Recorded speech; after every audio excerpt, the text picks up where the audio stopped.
Hello, David McMillan here, retired smuggler, 40 years in the trade. Winner, sometimes. Loser, well, if imprisoned many times is being the loser, then certainly I was one of those.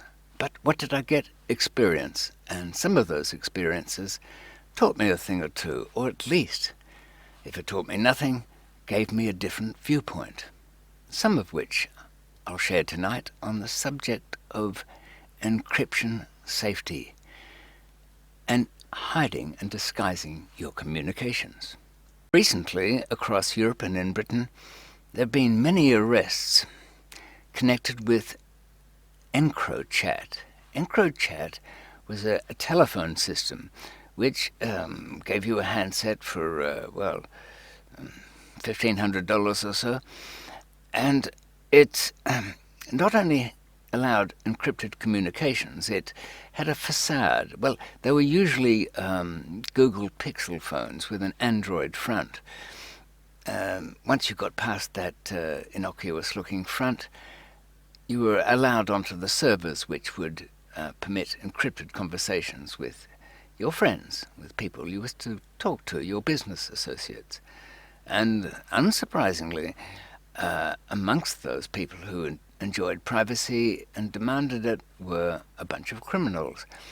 And they had their business, which they hoped to keep secret. And they chose that method to do so. Perhaps an odd choice because when WhatsApp was first around, that was hailed as a platform on which you could communicate with confidence, that no one would hear or know what you were doing. But that came under public doubt quickly enough. And so there was an attraction to something else that seemed dark and alluring and expensive. So Encrochat became popular. Well, popular enough to attract the attention of Europol and other national police agencies that ran their own missions, and that culminated recently in the UK, of the arrest of near on 750 people, 50-odd million pounds confiscated. I think 3 tons of cocaine was mentioned. And they said they acted when they did. I don't know how long they'd been running, but long enough to wonder why. Why they let it go on so long. They said they acted because word was getting out that their security was compromised. In fact, it was by a device connected to one of the French servers, which plucked out the signals, decoded them, and gave them a treasure trove of dark dealings. I do wonder whether the crooks, having these supposedly secure communications, said things like, that 1 ton of cocaine, Bob, will be on the SS Shifty landing at port in Dover in 23 hours, 50 minutes.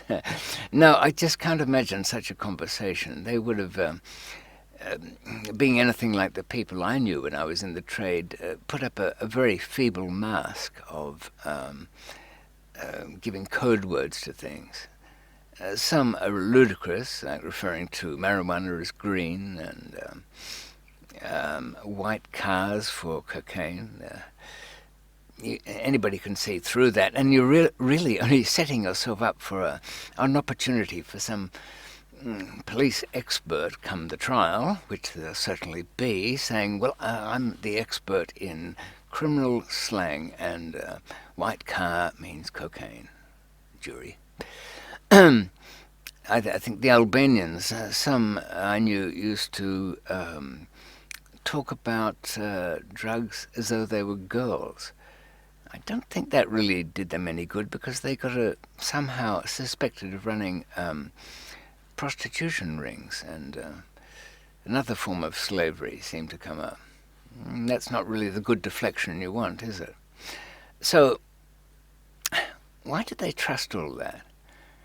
And what about the service that offered this supposedly private call? It's not the first time I'd heard of special phones that you can speak on with confidence. They'd been around since cell phones came in. At first, when there were pay-as-you-go cell phone services, police referred to them as crooks' phones, and they scooped up many, but didn't get very much information, though in Britain the forces actually have a way of recording everything should they want to. Now, if they can identify the phone, they can get the call. Yet people were still making the same communication mistakes, leaving their phones on in cars, actually having conversations in cars, doing a lot of foolish things. But to throw your fortunes into a system supposedly on the black market, well, I've been around some black markets, and they are dark indeed, dark in motive particularly. Let me, before offering what seemed to me more sensible approaches, let me point to some obvious traps that seem to come up. In banking, for example, there used to be an ad in the back of The Economist. It was for Swiss and Cypriot banking services. Pretty much the suggestion that you could own a Swiss bank. It was, in fact, a complete Trojan horse. It was an FBI setup, and they had the offices, and if you went in there, you became the patsy. They'd sell you a bank and get it operating and know everything you did. It was a bit like that upmarket spy shop in Belgravia in London. I went in there, and there were more cameras on the customers than anywhere else. And I knew about that from before in New York when I'd gone into CCS. That was the big crowd. As I got chatting to the boss, wanting to know more. I think my cover was that I was going to sell that equipment in Australia or be an Asian marketer for it. But I really wanted to know who the hell was this guy, and was he for real? Well, he did tell me that the company CCS was, it set up secure communications. It had clandestine telephone routing equipment, bug detectors, bugs themselves.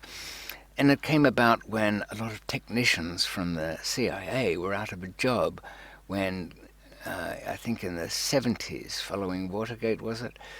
Anyway, some law was passed outlawing some such direct government tapping of things without a warrant. So all the technicians, supposedly out of a job, formed CCS, and then they were selling to the public.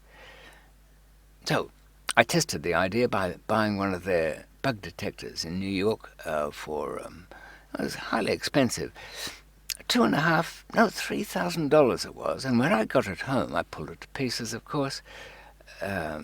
Radio engineering was a bit of a hobby of mine. I'm licensed for it, even today. It turned out to be nothing more than a wideband receiver, so that, well, pretty much the same thing that you'd get from an electronics store. The old Radio Shack used to sell them, and it was a wideband receiver. In the case of the store-bought ones, you'd have to actually change the bands to hop from frequency to frequency. Or you remember the Bearcat scanners? They had their day. Yes, you could listen into anything, and but this one simply told you if there was a strong and local signal. All right, $100 piece of equipment for nearly $4,000 US. What was going on here? Just commercial ruthlessness? Not entirely. On closer examination, that bug detector had 2 notch filters in it. What are they?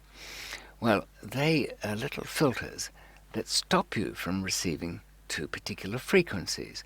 And they, as I recall very well, were around 112 megacycles and 428.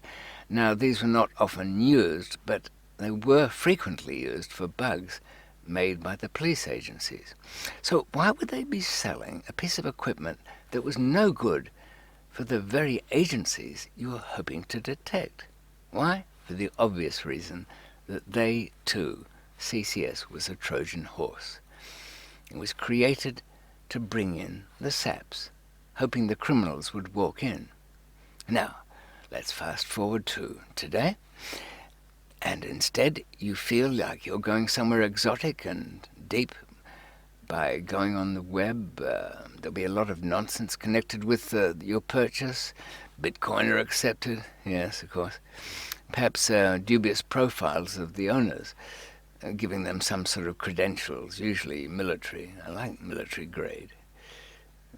I like a military grade toilet seat for comfort, don't you think? Anyway, this, what was it, Encrochat was selling phones, and I still wonder why people fell for that old, tacky, and obvious Trojan horse. To say that every piece of equipment you might buy for privacy is in fact a plant, and that it's been arranged, the entire company, so that you'll get a piece of equipment which can be tapped into. No, I do not think that's the case, but I think you should look for a few telltale signs. Now, part of this might be just plugging themselves up, but look for this military stuff. The personnel behind it are former military people. I don't know what, mercenaries, soldiers of fortune. They'll often talk about their experiences being in African war-torn zones. How encryption becomes a big issue in, I don't know, say, Somalia, I have no idea. Perhaps they steal each other's pizza orders, so they'd like encrypted calls there. When it comes to their brutal politics, I don't think they're terribly worried who listens in on their radio traffic. I don't think they even trust them. There's probably all the killing and the bloodbath has happened by the time they get around to mentioning on their radios. No. I think that idea of an experience in war-torn Africa is a bit of a sign. Are spelling mistakes in their websites good or bad? Generally an iffy kind of thing. I'll tell you what I find out about Omerta Digital. They're still selling those kind of phones, still based on the Google Pixel 3s. But I might give the guy a ring and see what he says. Let's see if he'll do a Skype interview. What's his name now? Something. Oh yeah, Craig Buchan. He had experience in war-torn Africa, military, something or other. More of that. Right. Let me say some very simple things about your communication, should you wish to have them private. You don't often want to commit something to paper anyway. You don't often want to make a phone call in which any critical information might be spoken of. But there are times when you might want to pass on a telephone number and a phone call's necessary to do so.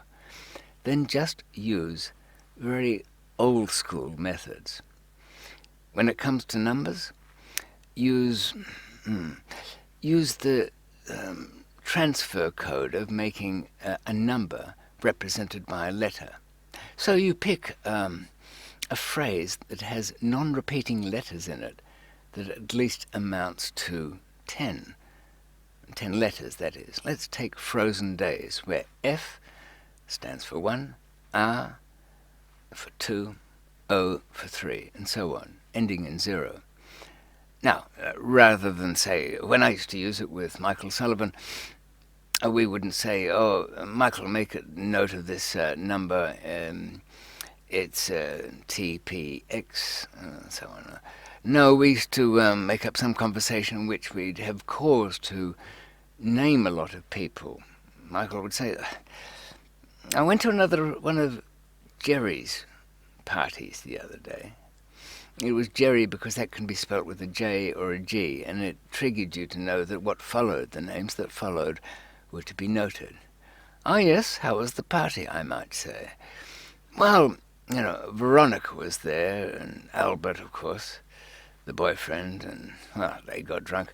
Now, V.A., Veronica, Albert, they were the first two letters of that code, so I would make notes as he droned on about this party, mentioning who was there, and taking the first letter of their name, I would have my number. Were the listeners aware of what was going on?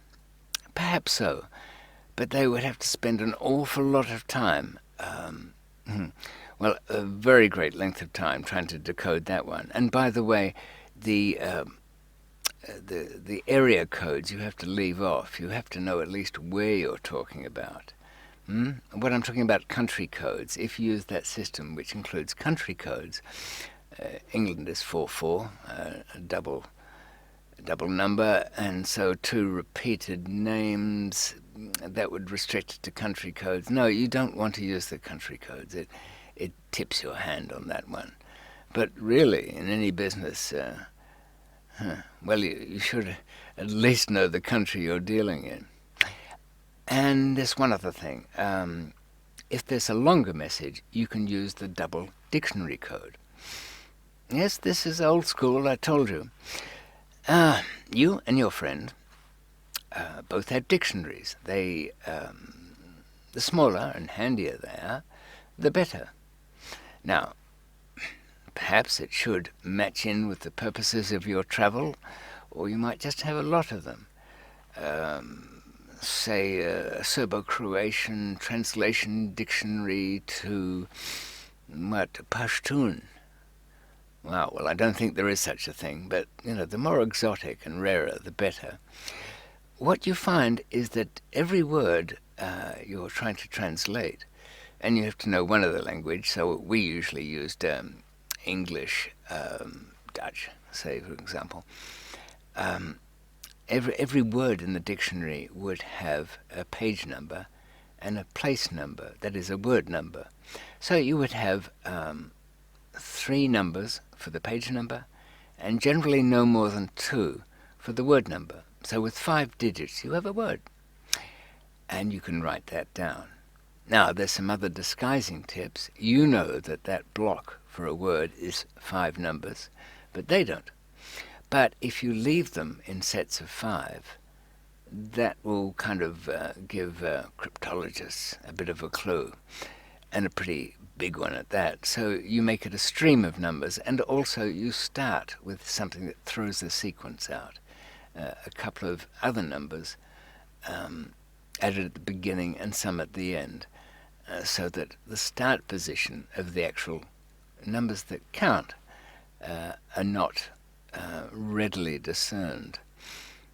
And by the way, you will find that the groups tend to give away the smaller dictionaries because they don't have more than 300 or 400 pages. You won't see the block having 6, 7s, and 8s. But you'll get the hang of it once you start to use it. And don't leave the damn things lying around. Not for long, anyway. Certainly nowhere near the sheet with the numbers on them. And I'll throw in one more thing. If you've got an address book, you can always start an email account on one of the free services and do a draft. Never use it for anything. Just do a draft letter, an email that you never send. Of course, it's really your address book, but you save it as a draft within that public service free email service, and it's so huge that no one will ever find it because you keep those details of how to log in and which it is in your head. And then you can go to the few internet cafes that are around, or even a public library somewhere, log in, log on, and retrieve your address book. Make a note of it, close it down. Yes, it's pretty good, and unless you're careless and get followed into where you're using the computer, fairly safe. So keep away from all those Trojan horses. There are many, many around, and, well, you can rely on some hacker getting in, and that's for sure. I would imagine with Encrochat, a bunch of Russians would be hacking those for their own purposes, so they could walk in on a lucrative deal and put their own fly in the ointment there. I wonder whether that happened. I wonder whether there's any connection. But I'm sure most of them are a setup. The services are something too good to be true, so do it old school. That's my advice. And keep your mouth shut too. That's eternal. That's the last word on communications and encryption and so on, because I don't know, I kind of feel like I've left those who seek their own privacy with nowhere to go. But firstly, bear in mind that the Israelis have done some pretty clever things when it comes to keeping technically ahead of the game. Just research a bit of their attachments they put on the Gaza Strip when they had a proper telephone service running to get into that. They did some monitoring there, all right. And now you can buy from Israeli-based companies, but it depends where. I'm not going to list them all. You have to do something, really. God, I can lead a Trojan horse to water, but I can't make him encrypt, honestly. Oh, and also, you can get prepaid telephone cards to use public phones. Don't forget to get at least 2 of them based on different overhead organizations. What the hell am I talking about? You use one payphone to call the service numbers of the second prepaid card. So prepaid card 1, access to prepaid card 2, and then call your number. Hopefully another payphone. Because if you don't, you poison the well there. Yes, it takes timing and reliability, and I'm sure you'll get a lot of that in the criminal world. I just didn't know what to do with all the reliable people I had. Wait to see them in court as state's witnesses, I suppose. They were pretty good at that. Always turned up. People have their calling. As long as it's not my number. Good night.